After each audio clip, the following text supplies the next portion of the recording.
কথায় আছে না যে আঘাট ঘাট হবে, মানে আরও কি কি বাসায় আছে আমি বুঝাইতে পারতেছি না। মানে আজ থেকে 20 বছর আগে মানে এই যে জায়গাটা দেখতেছেন, এই জায়গাটা দিয়া মানে কোনো মানুষ চলাচল মাগরিবের পরে করে নাই। কারণ অনেক বয়ে ছিল, অনেক মানে রাস্তাঘাট ছিল না।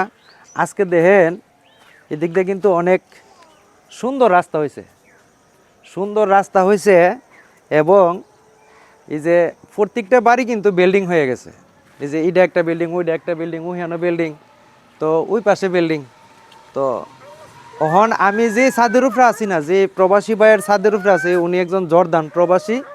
তো ওনার ওয়াইফ দেখেন এই যে ছাদের উপরে কিন্তু পুঁইশাক না, এটা হইলো সিম গাছ। দেখেন কত সুন্দর করে সিম গাছ করছে। আর এইদিকে দেখেন কত সুন্দর করে এই যে পুঁইশাক বা এগুলো কিনে না হাওয়া লাগবে না যদি এরকমভাবে করা যায় আর কি। একটু হাঁটনি দিলে করতে পারলে তাহলে অনেক সুন্দর, অনেক সুন্দর। মানে এই যে দেখেন আরেকটা জিনিস দেখাই, এই যে দেখেন পেঁপে গাছ, এই যে কত সুন্দর পেঁপে, কত সুন্দর পেঁপে, চমৎকার পেঁপে কিন্তু। এই যে দেখেন কত সুন্দর পেঁপে ধরে আছে। তো একটু কষ্ট করলে আসলে বাড়ির আঙ্গিনাতে এবং আশেপাশে অনেক সুন্দর করে শাকসবজি করা যায়। আমি এই জিনিসটি বোঝানোর চেষ্টা করতেছি। আমি এদিকে দেখাই,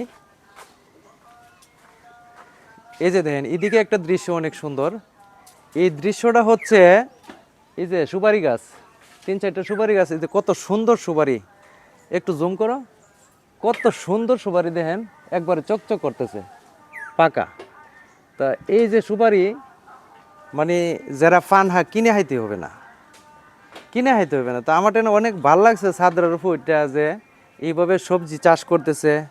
এবং জায়গা জায়গা ফুল গাছও লাগিয়ে রাখছে, কিন্তু ফুল গাছটি দেখা যাচ্ছে যে মানে পানির অভাবে হয়তো মানে ফুল গাছটি নষ্ট হয়ে যাচ্ছে। তো প্রিয় বন্ধুরা, যাদের এরকম ছাদ আছে, ছাদের মধ্যেও আপনারা ইচ্ছা করলে এরকমভাবে শাক সবজি করতে পারেন এবং ভালো ভালো জিনিস মানে করতে পারেন, যে কোনো শাক সবজি করতে পারেন।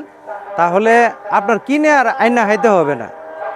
তো ভিডিওটা ভালো লাগলে অবশ্যই শেয়ার করবেন, সবাইকে দেওয়ার সুযোগ করে দিবেন। আর এদিকে একটা মাইক বাজতেছে, মাইকের কারণে ডিস্টার্ব করতেছে বা কথাটা আমি ক্লিয়ারলিভাবে বলতে পারতেছি না। তো আমি একটু আগে একটা ভিডিওতে বললাম যে আমার সাথে যারা প্রবাসী, আমার সাথে যারা ভাই বন্ধু ছিল, অনেকেই প্রবাসে চলে গেছে, একজন অ্যাডভোকেট আছে। তো সবাই কিন্তু ভালো ভালো অবস্থানে আছে, কিন্তু আমার অবস্থানটি দুর্বল। তো সবাই একটু আমার জন্য দোয়া করবেন এবং আমার ভিডিওটা শেয়ার করবেন, সবাইকে দেখার সুযোগ করে দিবেন। ইনশাল্লাহ আমিও একদিন সামনের দিকে এগিয়ে যাব। আসসালামু আলাইকুম।